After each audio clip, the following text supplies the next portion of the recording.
با مشکل این که میگه دکمه 4 هم کار نمیکنه.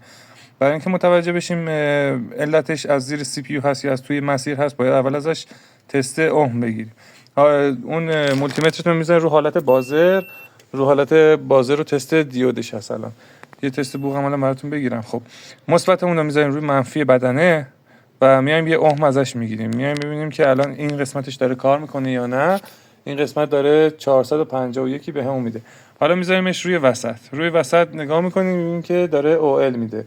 پس یعنی مسیری که این وسط هست خراب میشه. برای اینکه حالا بهتون نشون بدم، دکمه یکش هم میگیرم.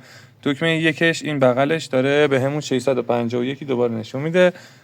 دکمه وسطش هم براتون میگیرم، ببینید همونطور دوباره اوم به همون میده و 481 میده. پس متوجه میشیم این مسیر وسطی خرابه. حالا برای اینکه مسیرش رو پیدا کنیم، من یه دونه سولوشن براتون میذارم.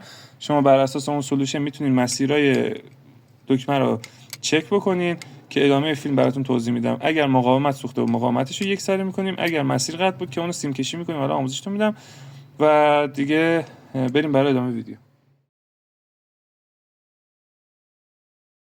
خب بچه‌ها، این نکته‌ای که براتون شماتیکش گذاشتم، دکمه 4ش که تست پوینت بخوای بگیری از پشت، از این زیر سیم کارت در میاد، میره توی دکمه 5، از توی دکمه 5 میاد توی دکمه 6، از 6 میره به گزینه تماسش و بعدم میره توی این زیر اینجا و میره توی این مقاومتایی که بهتون گفته بودم که میشه مقاومت 4می. خب الان ما تست پوینت گرفتیم از مقاومت 4 به تماس که اینجا میشه درسته. دوباره از اینجا که میاد پایین میره توی اینجا هم درست بود، تا 5 هم درست بود، فقط دکمه 4ش کار نمی‌کرد دیگه.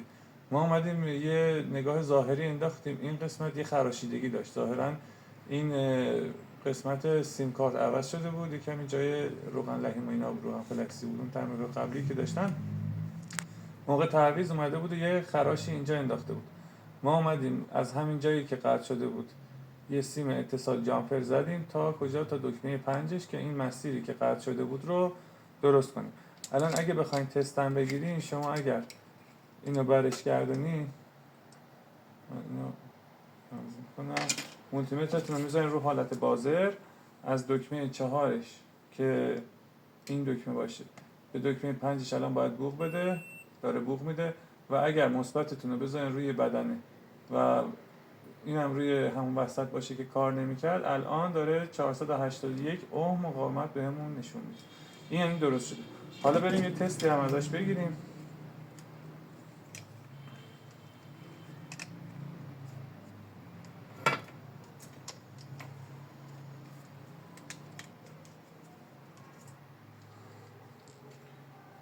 دکمه روشنش رو اول میگیریم. روشن شد.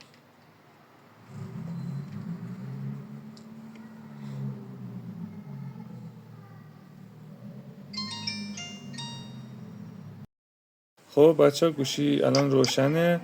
دکمه یکش رو تست کنیم. 2 3. دکمه 4ش که مشکل داشت این داره میزنه. یه بار دیگه این چند باری امتحانش کنیم. این 4 5 6 7 8 9 ستاره مربع 0 و اینم مربع.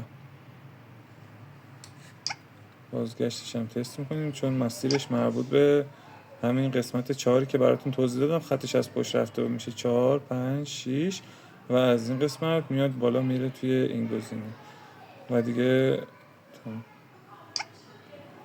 این هم آموزش تست پوینت گرفتن و کلیدای دکمه نوکیا 105. مدل عددیش هم اگه بخوایم بدونیم TI1174.